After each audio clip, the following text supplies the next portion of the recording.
प्यारे बच्चों, आज आपको उत्तराखंड की एक चर्चित लोक कथा सुनाऊंगी। लोक कथा का नाम है काफल पाको मैं नहीं चाखो।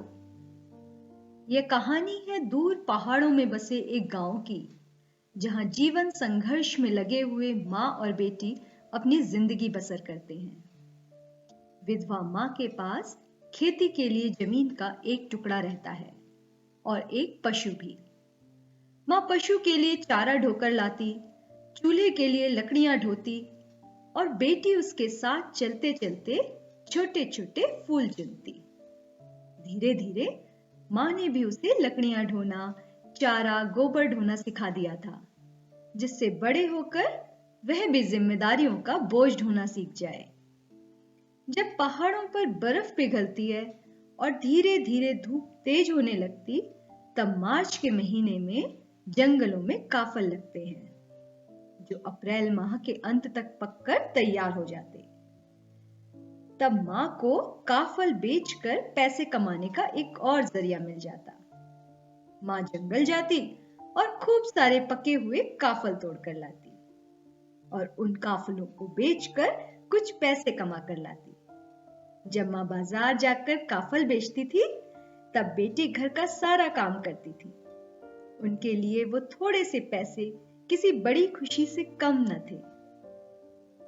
एक सुबह माँ और बेटी दोनों ही जंगल गए और पूरी एक टोकरी भरकर काफल तोड़े।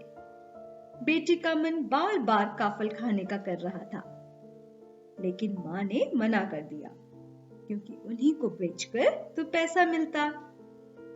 बेटी ने भी माँ की बात सुनी और एक भी काफल नहीं खाया। माँ को बेटी को मना करना अच्छा तो नहीं लगा, लेकिन उसे यह पता था कि आज वह काफल बेचकर अपनी बेटी को भरपेट खाना खिला पाएगी। जब दोनों वापस आती हैं, तो माँ देखती है कि उसके जानवर भूखा है। वह सोचती है, कोई नहीं, आज सुबह की जगह शाम को काफल बेच दूंगी। पहले जाकर चारा ले आती हूँ। वह बेटी को समझा कर जाती है कि बेटा, काफल का ध्यान रखना, एक भी काफल नहीं खाना। मुझे पता है तुझे काफल बहुत पसंद है, लेकिन मैं बाजार का हिस्सा बेचकर तेरे लिए काफल रख छोड़ूंगी। बेटी भी मुस्तैदी से काफलों का ध्यान रखती है और कई बार उसका मन करता है कि ये रसीले काफल खा ले, लेकिन फिर जब उसे माँ का ध्यान आता है तो वह उसे नहीं खाती। काफलों की पहरेदारी करते करते वह मासूम बच्ची भूखी और प्यासी ही सो जाती है। इसके बाद दोपहर में जब माँ घर वापस आई, तो उसने देखा कि काफल की टोकरी का 1/3 भाग कम था। माँ ने देखा कि पास में उसकी बेटी सो रही है। सुबह से ही काम पर लगी माँ को देखकर बहुत गुस्सा आ गया। उसे लगा कि मना करने के बावजूद उसकी बेटी ने काफल खा लिए हैं, और गुस्से से उसने घास का गट्ठर एक ओर फेंका और सोती हुई बेटी के ऊपर मुट्ठी से जोर से मारा। नींद में सो रही बेटी हड़बड़ा कर उठी। माँ ने उससे पूछा, काफल कैसे कम हुए? मना करने पर भी तूने काफल क्यों खाए? अब मैं क्या काफल बेचूंगी और कितने ही पैसे मिलेंगे? बेटी ने रोते रोते कहा, माँ, मैंने काफल नहीं चखे।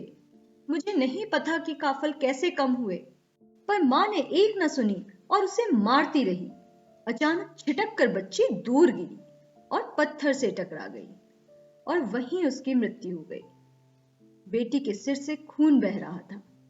माँ ने उसका सिर अपनी गोद में रखा और उसे बहुत प्यार किया।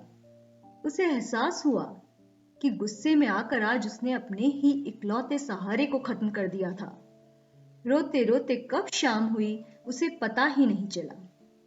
जब उसकी नजर काफलों की टोकरी पर पड़ी, तो उसने पाया कि काफल वापस से टोकरी में पूरे थे, और तब वह समझी कि दोपहर की तेज धूप से काफल मुरझा गए थे और शाम को ठंडी हवा लगकर वह फिर से ताजे हो गए। अब माँ को अपनी गलती पर बेहद पछतावा हुआ और वहीं शोक में उसने भी अपने प्राण त्याग दिए। कहा जाता है कि वह दोनों माँ बेटी मरकर चिड़िया बन गए। और जब भी चैत के महीने में काफल पकते हैं तो एक चिड़िया गाना गाती है, काफल पाको मैंने चाखो। मतलब काफल पक गए हैं, मैंने नहीं चखे हैं।